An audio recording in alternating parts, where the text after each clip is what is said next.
Hello and welcome to the Face Downs, your source for TCG news and all things Yu-Gi-Oh!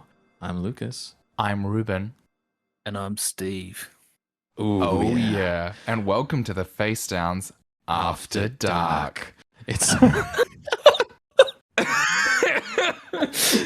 it's like Anyway. 9:30. We normally Yeah. record these earlier, so it's feeling a little down under, a little late night evening radio. Look, what are some jazz? Why Yeah. don't you tune into some easily listening? Time for the top 5 sexiest male Yu-Gi-Oh cards. number 5. Jerry Beans Man. With thighs like that, you don't need a personality. I'm completely. Oh, we're getting delisted for this Number one. 4. There's No, another no, code. I don't have any more. It's Oh, all Jerry Beans Man. He wins all 5 It's categories. Damn. Jerry Beans Man and Bean Soldier. Oh yeah, Obviously. Beans. Yeah, number 1. Number 1. Bean Soldier. Potato I- and chips. I guess we may as well be honest here. We've been a bit slack this week with recording a podcast. We had some ideas. We just kind of got busy doing nothing. But yeah, anyway, Yeah. here we Too are. busy hating the format. Busy not playing yeah. Yu-Gi-Oh! I'm not gonna lie. Yu-Gi-Oh! Has been not ass. I'm not gonna say it's ass, but a lot of the people that I like playing Yu-Gi-Oh! With are not playing Yu-Gi-Oh! And that does matter. Absolutely it does. Connor's got COVID. Rest in peace. Harry and Dino have quit. Like, you know, it's fun to go to hobbies and do well, but I mean, What, is this mean to say? No, he's No. taking a break. Is it Oh, okay. mean to say that it feels like there's less competition? No. I feel like I'm going to hobbies and that's it's just like totally valid. there's like new players, and I'm just like, I'm sorry, dude. Like, my deck's really good, and your deck is cool, and I'm sure it does cool stuff against decks that are not playing Adventure. But you are just gonna lose to Rite of Aramis here, and that is all that's happening. It's kind of boring. Yeah, it's very interesting. I quite like that comment that you feel like there's less competition. I think that it's absolutely valid. Like, there's no... yes, there are regionals occurring. We had OTS champs at the start of this month. But it's just a matter of a lot of people are just in the woodworks. Like, they're just waiting to come out for the next upcoming event. And at this moment in time, I agree with your statement. I feel like there is less competition coming around, or less... Not so much, let's not say less competition, less people with a competitive mindset. I think it's just fallout of living in a small country. If you go to a game store in America that gets 1 to 200 players, there's just going to be such a flow of people that you're never going to get a repeat experience. But I think I've just been going to a lot of events where I've been seeing the same people, and they're still just playing the same kind of semi-casual, semi-competitive decks, and I'm still beating them with Adventure, and it feels so terrible. I mean, Joe, Yeah. you've had a lot of experience playing against newer players, and you yourself kind of tapped out after a while playing meta because it just felt Yeah, dumb I mean, or wrong. in Palmy, we do have like a very new player base. I mean, most of the players here have been playing for less than a year. We've got a few that are like started up over the last 6 months. Like, we are building a community. So like, for me, it's still we're in a very exciting phase of Yu-Gi-Oh! Because I've seen like some of our players, you know, start last year and they're like slowly tapping into the meta now. And I guess Auckland for you guys, you know, you've all been playing competitively now for like a few years. Like, a new player for you guys is kind of just like, I mean, I'm not gonna say it's like a bad for you guys, but yeah. Like, I guess having more people at a lower level to start with when you first come into the game is healthier. Like, when you get chucked into the deep end against a bunch of competitive players, it's very hard to like build, I suppose. So yeah, I mean, Palmy's in a very good spot for Yu-Gi-Oh! Right now. I found that the level of our Yu-Gi-Oh! Is like probably maybe I'm not disrespecting anyone, but a bit lower than like say Auckland and the major centers. We do have good players. Don't get me wrong. We have players that can go to tournaments and take tops and things like that. Yep. But overall, our base level is slightly lower, and I think for that, it's cool for me because we're seeing some really good growth. And what I would like to do quickly is actually shout out one of my local players, Nico, who has kind of set up a really cool like learn to play thing. I just wanted to discuss it with you guys as well. And what she does is like she's been getting her friends that are like wanting to get into the game. Tash was one of them that she set this up with. And she has like all these like little cue cards and stuff, which are like have the phases written down and like have what actions you can perform. And she's like actually created like a full like set of learn to play stuff with like decks that start off at like say a structure deck level, and then once the players get their head around that, she moves them up to another like kind of couple of decks that are at the same level, so like they don't feel like they're just getting stomped all the time. And I just wanted to like kind of give her a bit of a shout out because she's doing something that Yu-Gi-Oh themselves don't really do, if that makes sense. Like there is like sick. Yeah. I kind of want to see it. I'm actually it's already brainstorming ideas based on what you said about cue cards. That's such a good idea. And what she does is like, there's in the middle of both players' mats, she'll just lay down like the draw phase. What you do, you draw a card, then you move into the standby phase, and it explains and it has like all the actions that can be performed in the standby phase. Then it goes into the main phase 1. It has all the actions you can perform and how many times you can do it. Like it is quite succinct. Like I'm explaining it probably quite badly. But like, yeah, it's really cool, and I think that it's something that could definitely be implemented like around the place for like learn to plays and stuff. So yeah, I So just you need a play mat like those old How to Play Infinity ones that were memes back in the day. Yeah, but an actual tutorial play mat. Yeah. Could you imagine a playmat that just had extra monster zone? This is where you summon link monsters or non-link monsters, but only like actually explain what that is. Oh my god, and it totally takes me back to like the original rule books that came in like the very first starter decks. Like it would tell you the rule book, it would like give you a 2-page fold out of the mat and also this is where you play this. The playmats had monster and magic's trap card zone like in the actual playmat as well. And that's like Fusion a nostalgic deck. thing. It'd be pretty cool if they brought that back. I mean, I guess they still put extra monster zone and pendulum scales on, but besides that, it's pretty uncommon. And I know we've done podcasts about it before, but I just thought it was something I saw locally that a player had been doing on their own back that I was just like really wanted to like acknowledge. And we've seen what's come of it. Like Tasha as a player has like evolved to a point where she's doing quite well at hobby leagues now. She almost topped the regional one a couple of weekends ago. So yeah, no, it definitely worked. And yeah.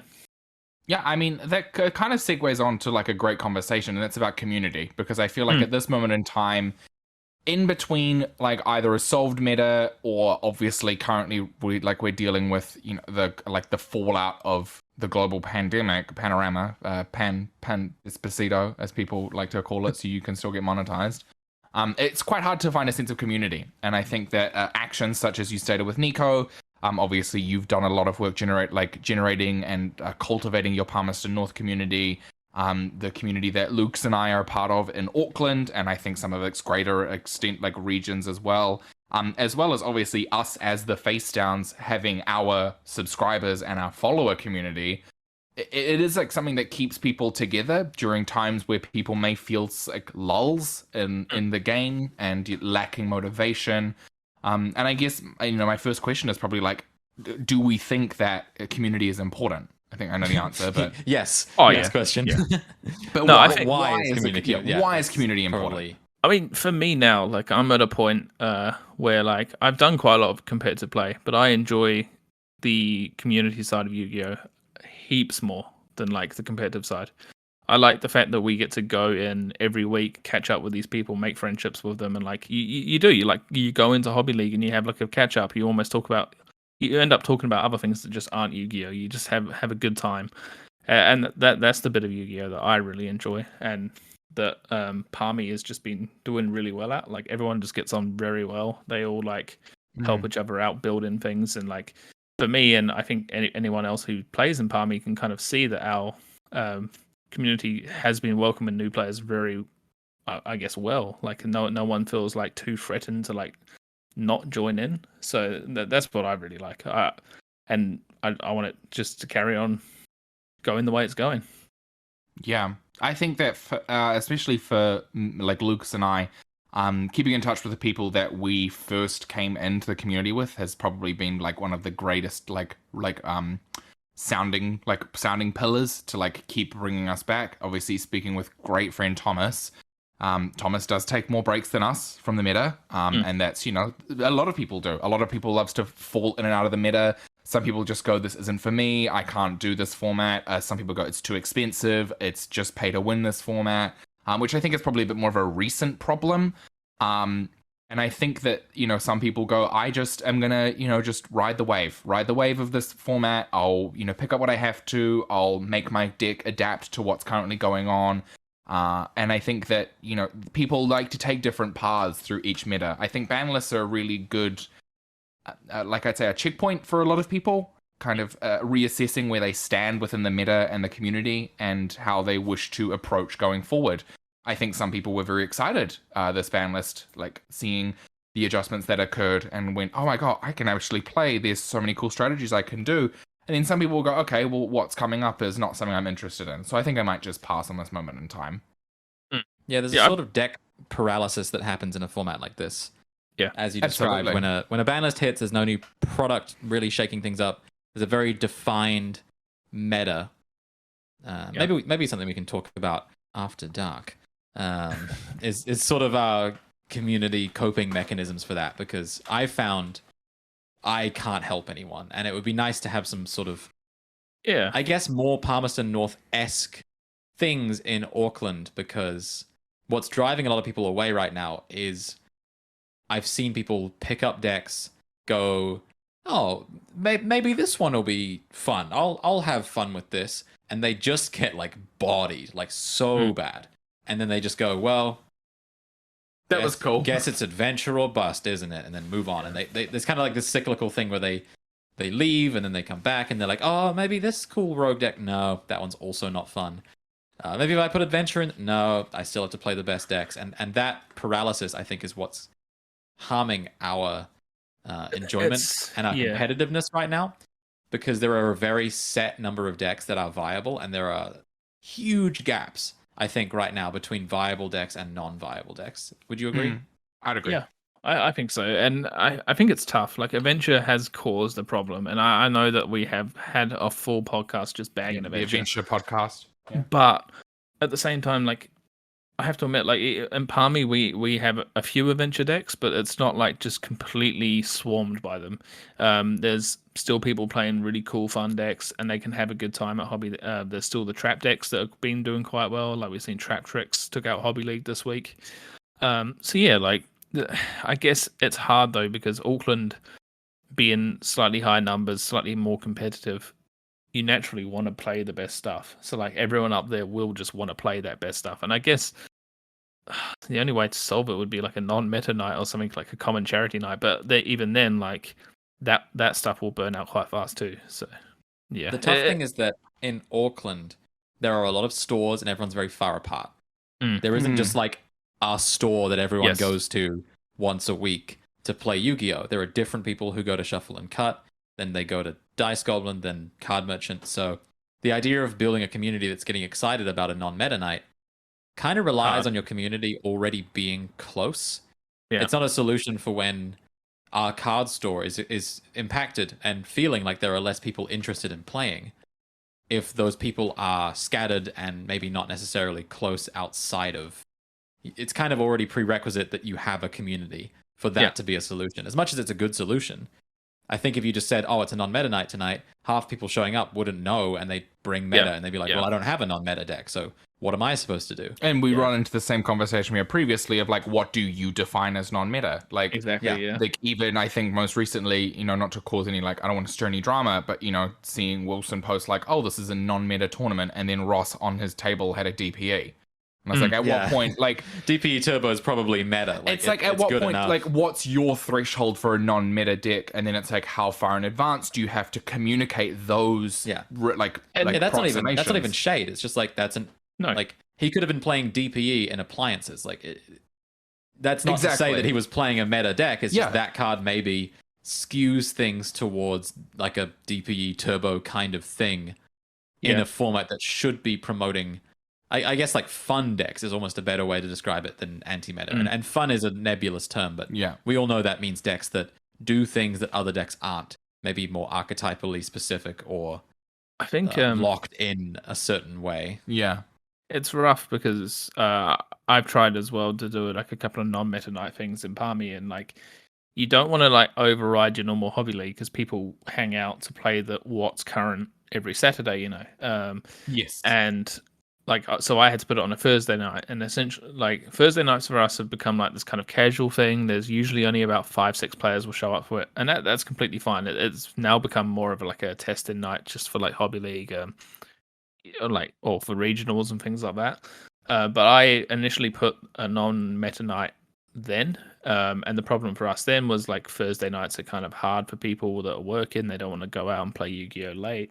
They don't want to invest money into another Yu-Gi-Oh deck that's a non-meta deck, so there's issues with it. And I want to kind of go on to your guys' point about Auckland having so many stores. I guess in a way it's almost nice for us just to have the one store, because it means that community is fully centralized in that one spot, and that you don't have other options, I suppose. So like, it's you go there or you don't play. It's kind of easier for us to run other things, is what I'm trying to say. Yeah. So what do you do when you have a kind of paralysis about what to play? Whether it's because you don't want to play the same deck again, or if it's because you just can't find a deck in a meta that you like, or it's out of your price range, like the demand for costing. What do you do? I mean, what do you do, Joe, when you've played metas that you just weren't interested in, but you don't necessarily want to quit Yu-Gi-Oh because you still feel that drive, you still feel that urge to participate in the hobby that you love? Remember about, I think it was 2015, I was a bit like done with playing. So what I decided to do instead was like I judged a couple of events, and then I also came up to, I believe it was the Nationals, and I actually just did photography for Keza at the time, and just kind of helped. Amazing. I just wanted to be involved in Yu-Gi-Oh, but like I didn't want to like play. I was quite happy to sit back and just not play and just like observe instead. And I guess that's one way I've dealt with things. I've done that sort of thing. I really enjoy judging the regional on the weekend. That's something that I do get quite like a lot of enjoyment out of, like watching cool interactions happen, getting to walk around and kind of just like immerse yourself in the tournament without having the like stress, I suppose, or even if you're not enjoying the format, like I guess you don't have to play, right? So like you can kind of just walk around and I know you've had a lot of judging experience before as well, Ruben. Like obviously you're one of the main judges in New Zealand at the moment, so yeah. That's a really good point. I'm gonna definitely piggyback on that one, Joe. That has definitely been my way of staying in the game and still wanting to enjoy it and not fall out of it. I think keeping up to date with releases and product and rulings and interactions is a really cool way for someone who may not be interested in the current meta to still keep up with the game. I think we're obviously spoiled rotten with the amount of content that people create, obviously including ourselves, but there are people, leaps and bounds ahead of us that provide so much amazing content for anyone and everyone wherever you are in your stage of Yu-Gi-Oh! And I think at a local level, like Joe said, asking to photograph, if you know how to use the tournament software, why don't you ask your local store, would you like me to run a tournament so you can vend and I can just make sure that everyone's still working? Maybe show some interest in doing some learn to plays. Obviously the speed duel boxes that are coming out, they're a really cool product to introduce to like younger demographic or people who love GX and don't know what the game's like at this moment in time. For me, definitely though, it was the judging. The judging is so much fun. Yes, you do have to put your foot down, which is that is part of the course. You have to be assertive in your decisions, and I mean, I've made plenty of mistaken rulings. I did one on the weekend. Yeah. Oh yeah. And you know what? You just have to take them because they're all learning experiences, and I think that's where again you're reinterested in the game. I think we spoke about it. The exact interaction of Fluonderies and the Unexplored Winds using Riser. Yes, you get the first effect of Riser where you can stack 2 cards, one on field, one in grave, but if you use Unexplored Winds to summon it, because it never tributed a wind, you don't get the second effect to return a card from field to hand. So, like, those are cool. Those are really cool interactions. I think, like we've seen with like the Souls interactions, the illusion of chaos, it doesn't have to put itself back. There's so many useful and like utility interactions that honestly, once I see them or experience them for myself, they make me more interested in the game once again. I love moments where you go, I didn't know I could do that. And I think, Lucas, you've definitely had a couple of those moments in recent times of like, Yeah. that's a cool interaction. I was going to talk about this because hearing you and Joe talk about judging in terms of when you're at a loss for wanting to play Yu-Gi-Oh! It's uniquely something that I've never been interested in. And I think that is just a difference in how people take to Yu-Gi-Oh! Because I know some people are very, for example, some of your Pami locals are very aesthetically interested in Yu-Gi-Oh! They're interested in the art, the story, you know, they love the sleeves and the accessories, and maybe they do fan art, etc. And that's not me. You know, I'm not someone that... I appreciate the art. And then there are people like you and Ruben, I think, are a lot more... You know, you may be a little bit more community-focused, but more interested in the acquisition of knowledge and kind of the expansion of your knowledge of the game. Ruben, I know for sure, is interested in that. And I don't think I've seen Ruben spark as much as when he's kind of discussing rulings and looking things up. And I guess for me, the thing that brings me back to Yu-Gi-Oh! Is the in-game, you're on the spot decision making and competitive angle. And I think that's maybe why I'm so interested in this. Other people I know out of Yu-Gi-Oh! Because they can't find a deck, because there isn't really a replacement for the 1v1 aspect of Yu-Gi-Oh! When you're not playing it. And that's what I find the hardest to replace at times when I can't pick a deck. Yeah. Because judging's cool, but I don't get the experience of besting someone. You know, like, my No, best it's Yu-Gi-Oh! not a moments are competition. when I've seen a line and it just plays through everything my opponent had, and maybe they misplay, and then you capitalize on it the minute you see that you have a window. Those kind of moments are what I live for. And so that's why during this meta, I'm drawn to the Adventure Virtual World deck, because it's highly interactive, but it's also competitive at that level. It's able to hang with every deck that I've been able to play. And definitely Dino is an example of someone I know that is unable to find a deck that suits his playstyle, that also is able to hang with every deck this format. And I think me and Dino are more alike in that we prefer that 1v1 competitive angle, and that's the thing that's difficult to replace. So yeah, I don't know how to solve it. I mean, that's why I'm asking. I'm interested in what you've done when you've been disenfranchised, but it sounds like community and kind of participating in that way has been enough for you. Yeah, I mean, I won't lie. There's been times as well where I've gone, you know what, I've had enough, and then I would leave for like a year or two, and I've had a couple of those, you know, big long breaks. And that sometimes is a way of dealing with it. Like, I managed to skip the 2018 format of Spiral, and then came back in, played Toss for a little bit, and then I left again when I was like, yeah, I'm kind of done again. And then I came back, 2019, 2020, just after the Secret Forces. And yeah, I mean, not Secret Forces, Secret Slayers. Thank you. Yeah. So like sometimes like quitting is a thing that you can do, and because you never really quit Yu-Gi-Oh. Like, and I know that that's been said not just by like me, but like lots of people. You always end up coming back. Like locally, Ken quit for a couple of years, went and played some Commander for a few years, and now he's like, hey, this looks interesting again, and he's back again, and now he's into the whole swing of things. So like and even locally, Skeggs, and I think you met Skeggs when you were here. Yes, he had been away for probably about 4 or 5 years, and he's like, "Oh, I'm gonna come back now," and now he's getting into it, you know, head first. But yeah, I mean, for us, like I guess it can kind of lead into what I want to talk about with Dunedin. Another way of dealing with it is we can still make content, still commentate, and do other cool things. So. Yeah, talk about community. We hope to be seeing a lot more of the South Island one. I don't know, just starting off, I've never been that far south. Neither. I believe the furthest I've ever been is Wanaka. So if my geography is incorrect, I will very much take it. I don't mind. Of like even line maybe across there. I don't know. Yeah. So I honestly, I've never been that far south. The most I remember is Wanaka, so I've never been to Dunedin. Obviously, we met Greg actually very early into Lucas and I's Yu-Gi-Oh journey.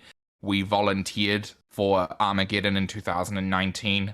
Lucas's birthday, like legitimately Lucas's birthday. That's true. And we got to meet Greg, we got to meet Peter Bird, and at that moment in time, in late 2019, is when Greg was like, "I really want to open a store." And it's amazing to see it having come to fruition, stood the test of Corona, of the Despacito, and That's right. This is after dark. We can say whatever we want. over the corner over. And I think it's really exciting to see this kind of event going on. I know there's a lot of people traveling. So this is for reference, this is the Dunedin kind of a weekend of events. So you have a multi-format event on the Friday the 22nd, so a month from today. Yep. And well, not a month from today. It's literally 31 days from now. So so be it. And then the Saturday, the 23rd of April, is the regional. So this is a Battle of Chaos regional season. This will involve prizing of those gorgeous Illusion of Chaos mats and those incredible like blush pink deck boxes. They look great. I've seen them in person. Yeah. As have I, and they are very gorgeous. Looking forward to the next color that I am aware that's coming out. However, this blush pink is very exciting. That's the one I want. They look really nice in person. I saw the pictures and I was like, oh yeah. Mm-hmm. And then I saw them in person. I was like, whoa, they look pretty cool. That Konami, they can sure make a deck box. Konami do know how to make accessories. Can we just say as well, they've been really knocking it out of the park with mats lately. Like every single mat they bring out is just so nice. Like all the structure deck mats have been really good. All the sneak peek mats, like crazy good. Like the Alba's one is terrible. I will say. Oh no. The Alba's one is ass. They put like a weird line down the middle of it. Unfortunately. Yeah. Okay. Don't like that. Yeah, it's in the warehouse. I'm not. It's not amazing. It's fine. It's fine. We will not be winning any of that stuff at Dunedin because the face downs will be providing live coverage.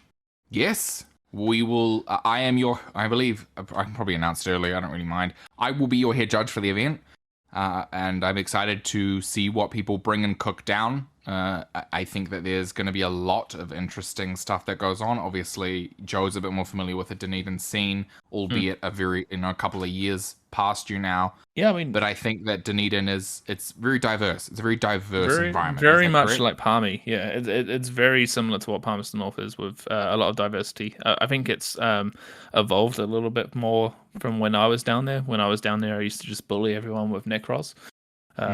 And then, I think everyone has picked up quite strong decks. Like we've seen some of their live streams. I remember watching the Magic-y deck that performed quite well. Yep, that was Mike, I believe. Mike Arnigo. Yeah, so I mean, they play some really cool stuff down there. And if no one's been there before, like Dice Jar has like one of the coolest setups I've ever seen for like a stream. And it looks super, super professional. Like, yeah, Greg's a workaholic when it comes to that stuff. He's phenomenal at getting technical things going. Yeah, and for those of our listeners that might not be very much into the Yu-Gi-Oh side of it, they have, and he provides an amazing space for his Flesh and Blood content creators. You've got I believe it's the Art of War, is a podcast that they run down there, and then they've got the Art of War Plus One, which is their video replays of their Flesh and Blood games. I'm very impressed with the dedication that Greg has. So I think that's. I'm excited to be down there in person. Obviously, Luke's and I have commentated over a couple of his streams. It's been super fun. Loved doing it remote. And I think we're all excited to be down there in person. Yeah. And that's one less adventure deck you'll have to play against because I won't be playing. 2, because Joe's not playing. And 1 less Flaunderies because I won't be down there either playing. Yeah. Speaking of decks, what do we think we're going to see? I don't believe this falls in a banless time period. No possible way. But it does fall post Albaz. Yeah. Well, God willing. Judging from our events, I'm going to say a lot of Eldritch, a lot of Dragon Link, a decent number of Flaunderies pilots, and then probably Pranks as the most represented adventure deck. But to be honest, it could be all kinds of things. I think we're going to see a fair few Flaunderies. I know that there's a couple in Dunedin. I know that there's a couple traveling. Also Invercargill, like the Invercargill and Christchurch meta as well. Oh, and Despia. There's actually like a silly amount of Despia in the South Island. It feels like that deck is just everywhere down there. And not to mention, I mean, if we get the Albaz structure deck in time, there is going to be branded. It's guaranteed. It Yes. is out. Albers comes out on the 14th of April. Oh, then I was never playing Adventure anyway. Good luck, Yeah. everybody else. It was Oh my 1 God. week. 1 week before the event, the Oh. Albaz structure deck does come out. And congratulations to the winner, someone who bought 3 structure decks. I'm glad to say I can already announce it because that'll probably, they'll probably top. I reckon you could probably top with 3 structure decks. Ooh, Not I gonna don't lie. know. Oh. 3 structures by themselves, I could actually see I it. think- That deck comes with Scythe. That deck comes with Scythe. It comes with Springen's kit and Branded Fusion. It comes with, well, okay, we don't know what it comes with. We don't have the entire deck sure. list. However, the OCG list has Scythe, Ogre, Veiler. Yeah, they're fine. Yeah. They That's have a good deck. D-Barrier. I believe they've got D-Barrier as well. Yeah. I think it's going to Dark Dark Ruler as Ruler. well. Yeah. Was it We Dark have- Rule? I think it's either Dark Rule or Evenly. Head and a beer. Pot of No, that was the Extravagance. Extras deck. They have Extravers in there. For some reason. Why would you play Extrav in that deck? I think because the deck comes with exactly 6 fusions. That's terrible. Yeah, I'm just having a That's quick fine. look up That here. deck doesn't need fusions to win, right? Nope, not at all. It's not like your Yeah. fusion spell locks into fusions for the turn. Well, I guess we found the solution to deck paralysis. Just buy 3 of those. Which, Yeah. is amazing. That is actually a good solution. I hate to say it, because obviously there's a very pivotal secret rare from Dawn of Majesty that it is a very good price point at this moment in time. So kudos to everyone who was able to secure theirs. But that is a main deck 3 of for that strategy. But you don't need it. You literally don't need it. This is a Salamangreat without Signet mining situation. I think. No, I think it's a Salamander Yeah. without Sunlight Wolf situation. Yeah. No, because you can play Branded no- without Aliber. Be more like no Gazelle, but like Yeah, well, sure. But like Salad without Gazelle, it's still just a pretty good. Cyber's Turbo. It's Yeah. still pretty good. Like it's still, I wouldn't say no to that at a locals, right? At the Yeah. time where Salad was actually good. I mean, now it's trash, but back in the day. Back I in think the day. though it could be. I'm personally just really excited to see, people's take on the branded decks, like because we get to commentate like the first regional event after the structure releases. So like, Your Touchwood, there's no Touchwood, American one.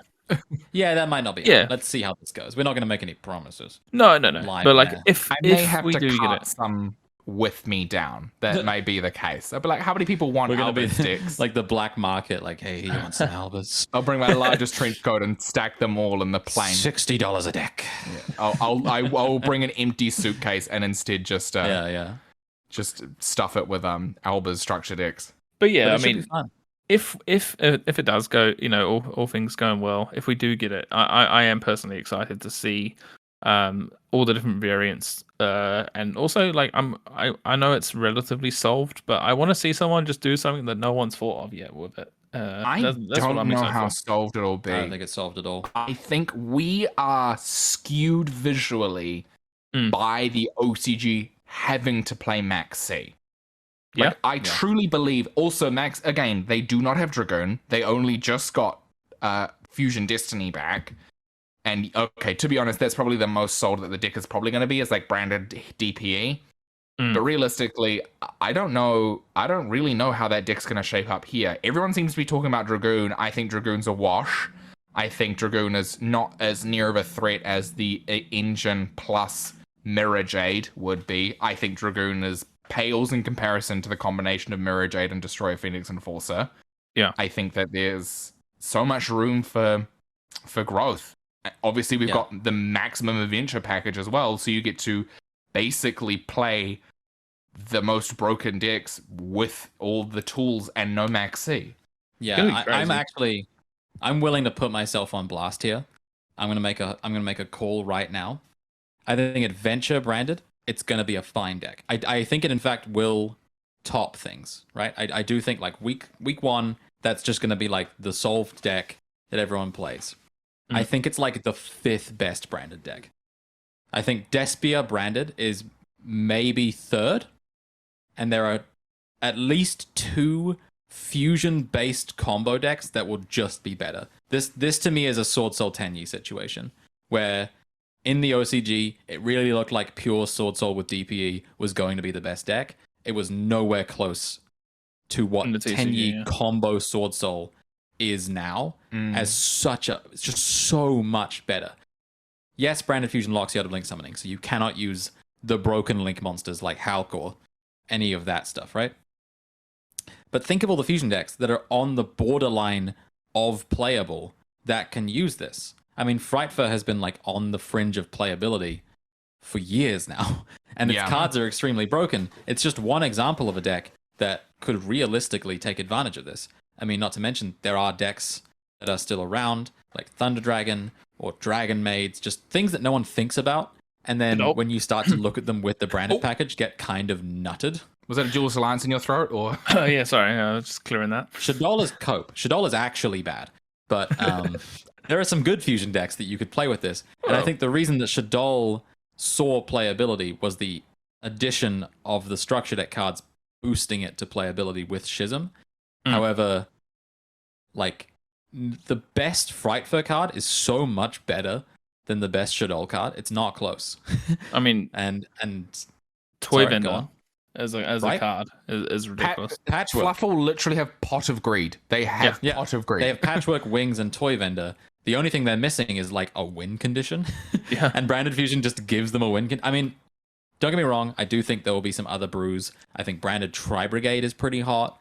Branded Eldritch as well as a deck. Branded Eldritch, very cool. I mean, Eldritch can literally do anything. Yes. But I guess my point is that generic OCG list is going to be mid. It's going to be mid. That is my take.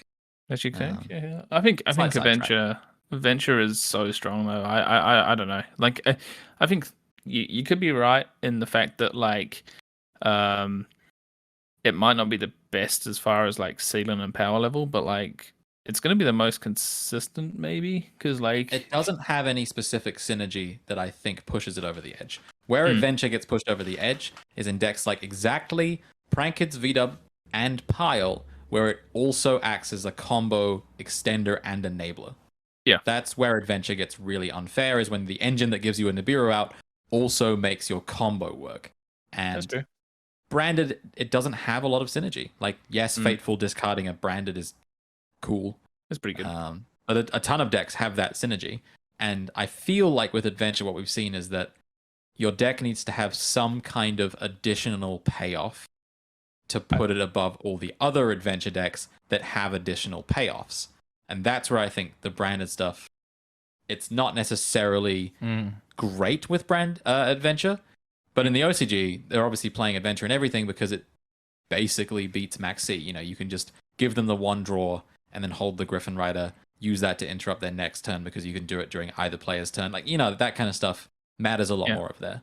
I think crucify me if I'm wrong. I think I think you got some points, like, because even in testing, like I've been running I think it's Andres Torres or something. He topped a PPG over in South America, and I've been using his Despia list, which is like has a Frightfur package of like the triple edge chain, and then the polymerizations and stuff, and it runs two of each of the adventure package, and it's like it's really good when it's good, but then when it's like you draw a hand of like Rite of Amarasir with a Aluba and no other ways of special summoning the Aluba, it's kind of like yeah.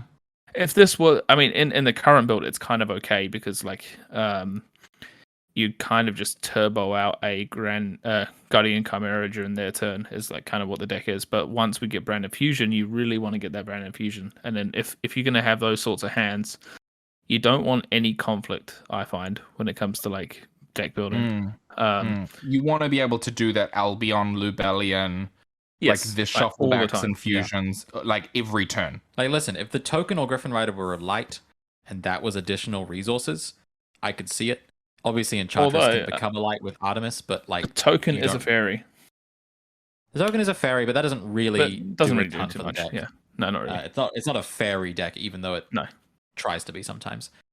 So yeah, no, I think it's random side. It's after. It's going to be interesting though. I think it's going to be interesting. I don't think it's going to be. I have a horrible feeling it might be interesting for like a week or two, and then once it's solved, it's going to be like, oh.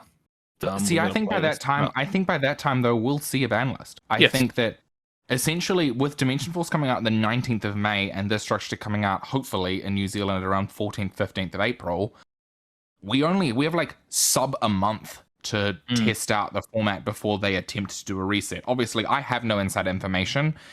We don't know when the next ban list is coming out. The next update is in a few months.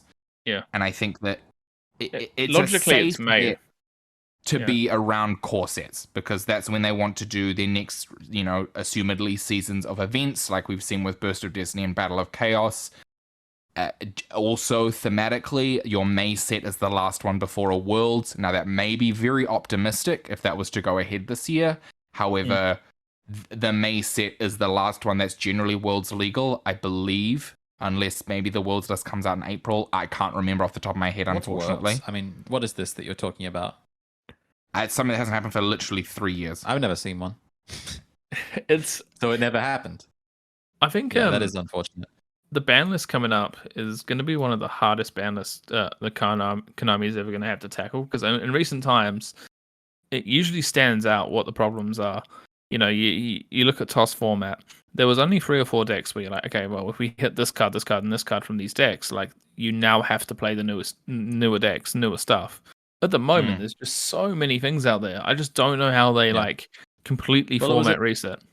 TOS was also a bit more spread out, whereas a lot of the problem cards in this format are isolated in very specific engines and decks that you can't spread out the hate. You just kind of have to focus a laser on a bad thing and get rid of it.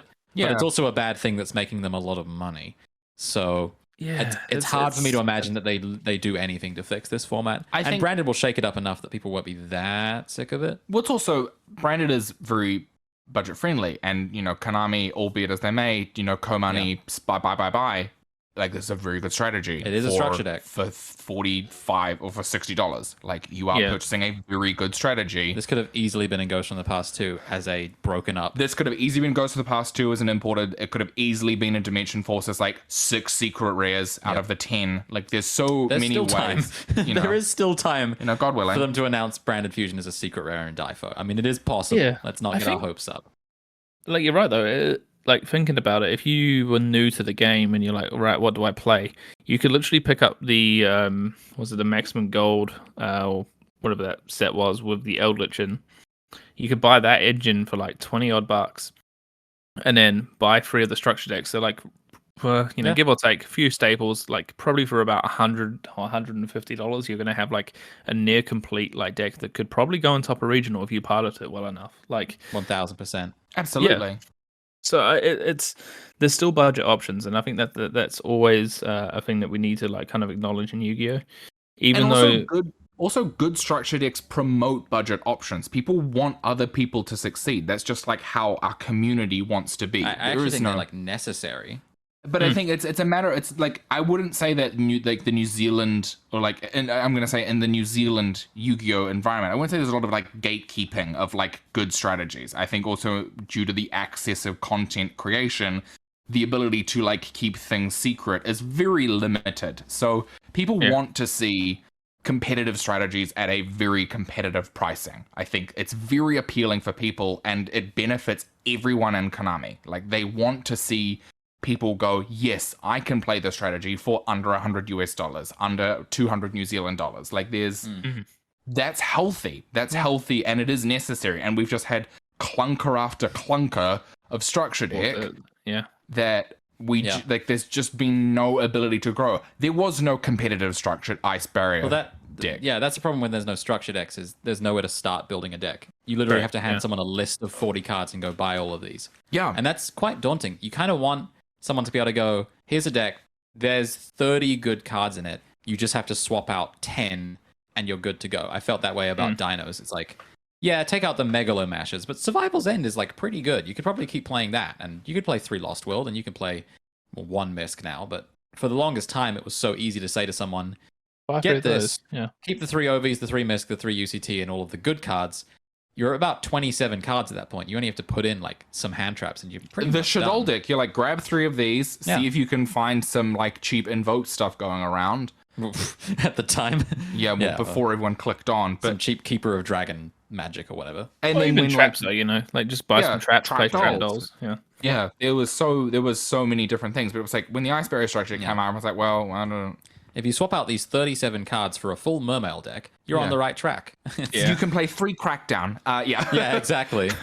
Oh. I think the only one that did that recently, the Cyber Strike one, was okay, but like even then, it was kind I of still like think you have to swap out like 25 cards from that deck. The Yeah, Cyber Strike it was one's not- really interesting because it saw success at your regional. That's true. His is very good with the deck, so I never underestimate the power of it. It's very pilot dependent. You have to know what your cards do. However, it definitely did invigorate a different strategy, and I think even Kez has made comments on it now and then. It's like you can see that Konami are wanting to pilot like a combination of cyber and cyber dark as the new strategy. They're not trying to like delineate the two. They want to combine the two. But yes, I think that there was like, it's kind of like the weird interim of like a dino and a ice barrier. Like you've got like ice barrier is so very obviously what is the strategy, and then dinos is so obviously, wow, there's an entire strategy. And then you've got things that like fall in the middle of going, I think there's something here, I just need to build on it. Yeah. Yeah, well, I mean, we've done a whole podcast on the structure We did. issue as well. So Yeah, you can check it out. You can check Yeah. that out at some point in our podcast history. And the ABC structure deck was anyway. Yeah, so I'm looking forward. Fascinating. I am looking forward to it though. Like I think that like we do need a reset of some description. I don't know how they go about it. I don't know if it's via a ban list, via just bringing out new decks that are like crazy broken, like we've seen Labyrinth being Yeah, I think kind of released. In Labyrinth, Mr. Rune is doing very well in Japan. I think ban list is a little copium. If you're waiting out for a ban list for this format to get good, I have really bad news for you. It's not going to do It's it. It's not, product. yeah. At this point, you have to be relying on product and unique. You got to hope strategies power coming creep out. does its job and Yeah. puts this stuff out of the meta before it's too bad. Mm. All right, so I guess we'll wrap this up. After Dark Yeah. is a bit of a toll on the sleepies.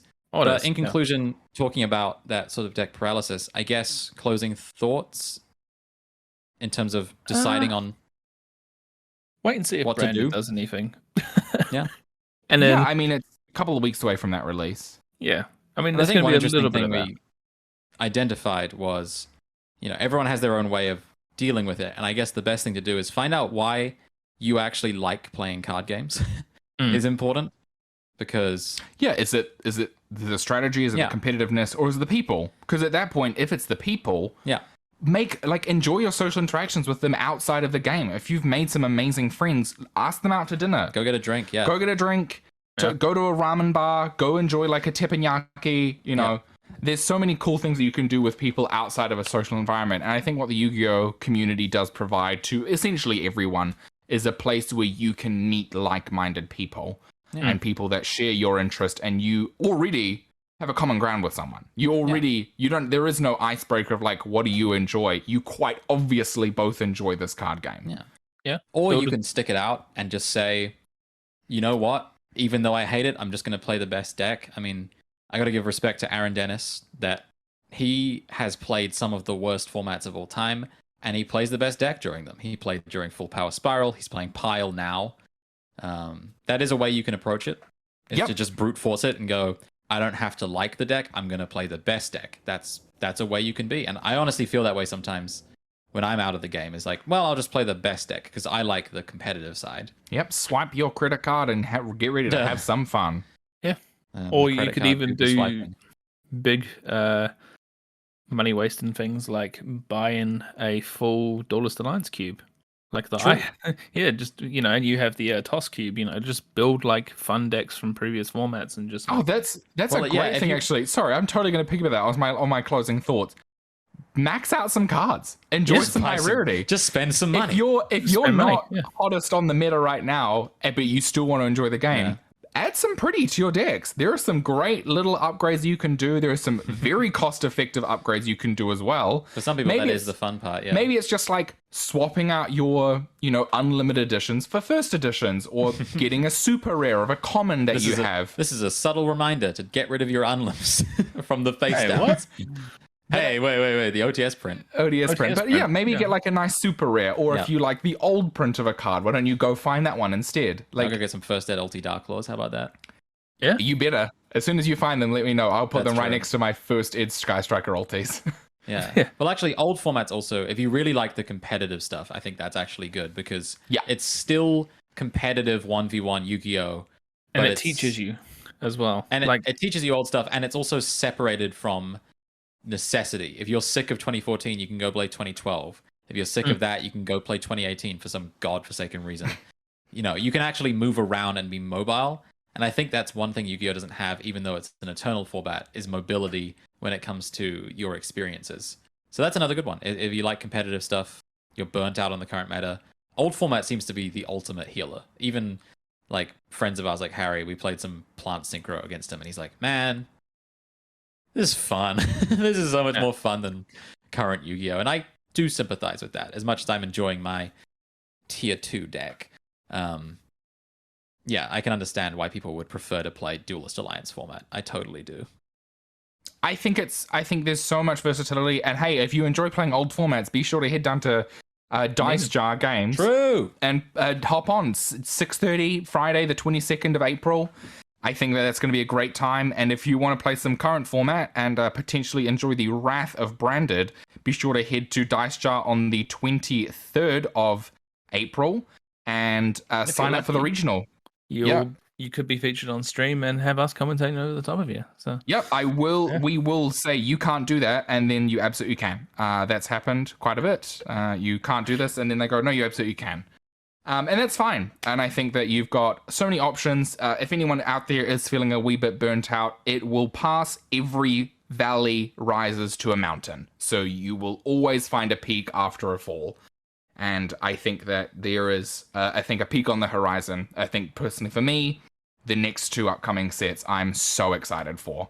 I'm excited for Dimension Force, and I'm definitely excited for Power of the Elements. yeah, I think we need new stuff. Like, yeah, we've been playing the same decks now for years. We need some new stuff. So I mean, I'll play Virtual World for another format. I'll keep doing it. yeah, I mean, but You can't stop me. You'd probably want to play against some new things as well, right? Even with Virtual World, brings up some new interactions. If I can activate Lulu, I'm happy. Yeah, sweet. You know what? Get into it. Normal summon Rabina. That's all I've got to say. But as always, thank you so much to everyone who's joined us and listened to today's episode After Dark. If you are listening to us along on YouTube, please feel free to like, comment, and subscribe. It does help out a lot. Share it with your friend. If you're listening on your preferred podcasting app, be sure to leave us a rating. That also helps out heaps. You can go ahead and follow us at our Twitters. They are linked down below, as well as displayed on the video for those of you who are watching along. And if anyone has any questions, comments, queries, or concerns, you can always feel free to email us at thefacedowns@gmail.com. That's thefacedowns@gmail.com. We love reading your comments, your questions, and we look forward to hearing from you guys. Obviously, I think we can now announce it. Congratulations to Henry, who won our giveaway. Oh yeah, Henry Alga won the contest. Yeah, Henry Congratulations. Alga won our contest.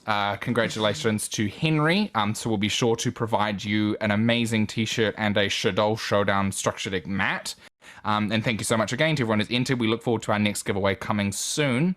And as always, thank you so much for listening. My name is Ruben. I'm Lucas. And I'm Joe. And you've been listening to The Face Face Downs. Downs.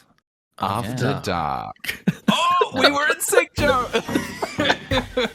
God, the feminine urge to like spend the time remixing our theme tune with a saxophone. I might do it.